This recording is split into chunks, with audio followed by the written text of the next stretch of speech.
Pascal's triangle is a number pattern that's going to be really helpful. We use it to expand binomials like this.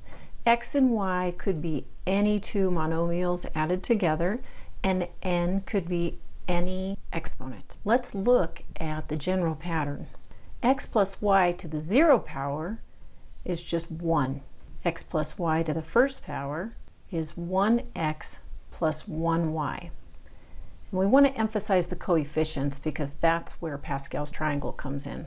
X plus y to the second power is 1x squared plus 2xy plus 1y squared. And now it's starting to look like a triangle. X plus y to the third power equals 1x to the third power plus 3x squared y plus 3xy squared plus 1y to the third power. X plus y to the fourth power equals 1x to the fourth power plus 4x to the third y plus 6x squared y squared plus 4x y to the third plus 1y to the fourth power. And this goes on and on and on. If you haven't seen the pattern yet, let me write it with just the coefficients so that you can see what's going on here. There's the first row that represents the 0 power. Sometimes we don't write that row down. The next row is really row number 1, and it's just 2 ones. The next row starts with a 1, just like all of them do, and it has a 2 right here. And the next row starts with a 1 and has 3's right there, and another 1. Now you might be seeing that each row uses sums from the previous row. 1 plus 1 makes 2. 1 plus 2 makes 3, and 2 plus 1 makes 3. So the fourth row looks like 1, 4, 6, 4, 1. And knowing that pattern is how I figured out the answers to all of these binomial expansions off the top of my head just while I was talking. It's really helpful. Let's use it for a real example so you can see what we're going to do. So here's a more typical looking binomial. We've got a variable and a number added together, raised to the fourth power. Now you can multiply this out. You have to multiply it out 2 things at a time. So first you square the binomial, then you multiply that quadratic times x plus 3 again, then you multiply that polynomial times x plus 3 again. And it takes a while. This is a shortcut. So since the exponent is 4, let's look for the fourth row. I'm going to skip that first row with just the 1 and call this the first row. Here's row number 2, row number 3, and row number 4, just adding across there. So these coefficients are important to us. Your answer is going to look something like 1 times a monomial plus 4 times a monomial plus 6 times a monomial plus 4 times a monomial plus 1 times a monomial. Okay, let's figure out what those monomials are. I don't know if you noticed this in the last example, so let's look at it one more time. Notice that whatever the exponent is that we're expanding, that's the degree of every monomial in the answer.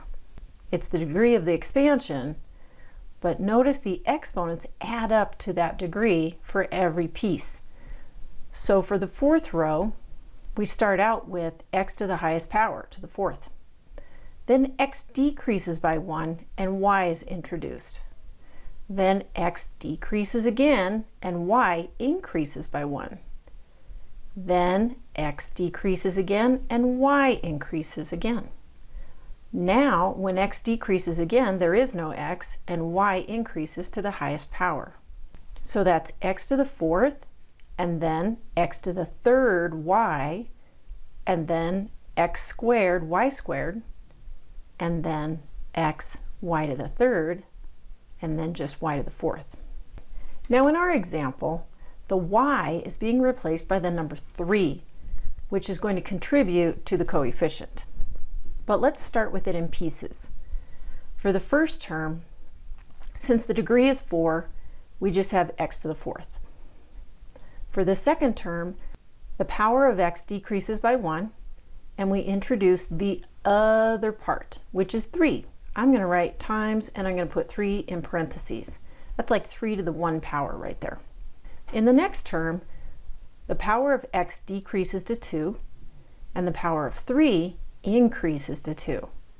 Notice how every time the total degree of the monomial is 4. And in the next one, we have x to the 1 power, and 3 goes up to the 3rd power. And in the last one, x is gone, and we have 3 to the 4th power. Now we're going to simplify all of this to have our final answer. So the first term is just x to the 4th power. In the next term, we've got 4 times 3, which is 12, x to the 3rd power. Notice the degree in the final answer is not 4 anymore.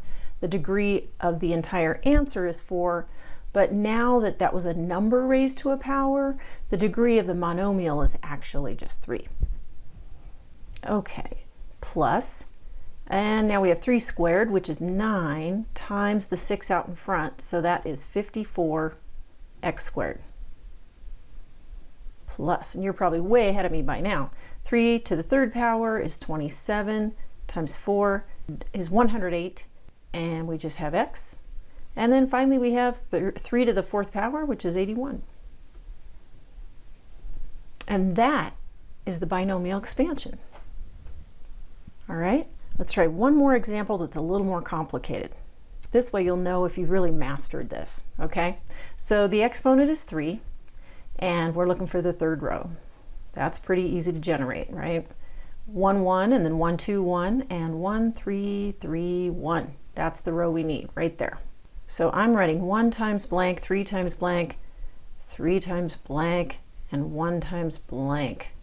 All right, so I don't have to worry about those numbers anymore. They're down there.